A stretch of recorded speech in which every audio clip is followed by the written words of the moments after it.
Yeah. Oh! Pakinggan nyo to. Kwento namin mag-asawa. Ito ang kwento namin. Yeah! Oh! Kwento ng love story namin. Siyang pinaka maganda sa mga mata ko. Yeah! Kwento ng love story namin. Siyang pinaka mamahal ko. Oh, oh, oh. High school days sa Antipolo, lugar ng Rizal, doon nagsimula ang kwento.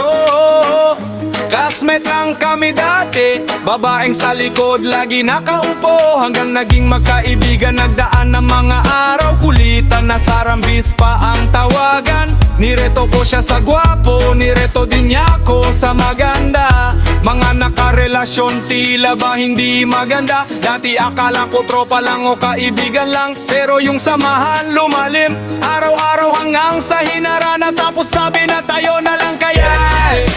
Kwento ng love story namin. Siya ang pinaka maganda sa mga mata ko. Yeah. Kwento ng love story namin. Siya ang pinaka mamahal ko. Oh, oh, oh. Palitan ng love letter, tapos lagi nang nasa bahay. Tapos na graduation na. Natapos na, wala na din kami. Sa dagupan kinalimutan, nakala ko natapos na. Di na makikita pa. Pero tadhana nga naman. Oh, oh, oh. Hindi na nagpatumpik-tumpik pa. Kahit anong mangyari, tayo pa rin ang para sa isa't isa. May sabit ka mang isa, tinanggap ko kayong dalawa. Kasi alam ko ikaw lang ang kulang sa buhay. Kwento ng love story namin. Siya ang pinaka maganda sa mga mata ko. Yeah. Kwento ng love story namin. Siya ang pinaka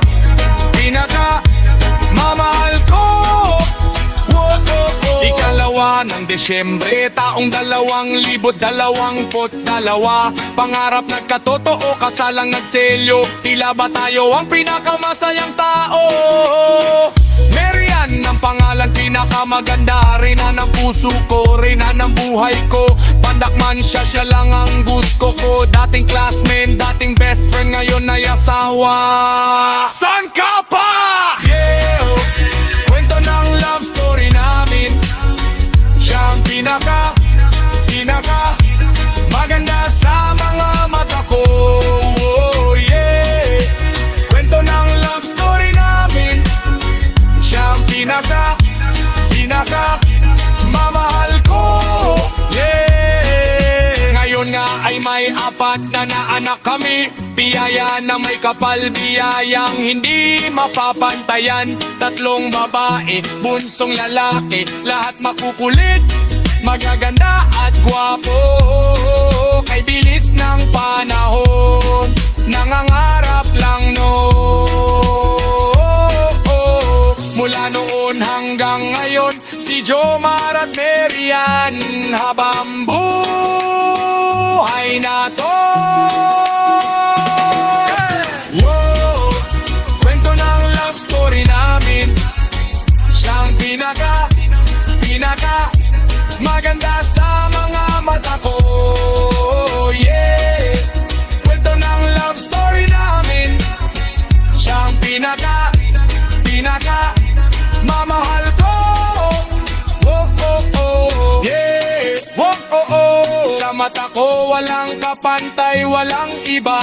Mula high school classmate, ngayon ay asawa ko. Oh, yeah.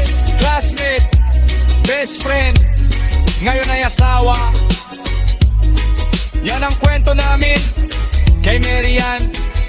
Mahal na mahal kita. I love you, wala nang iba.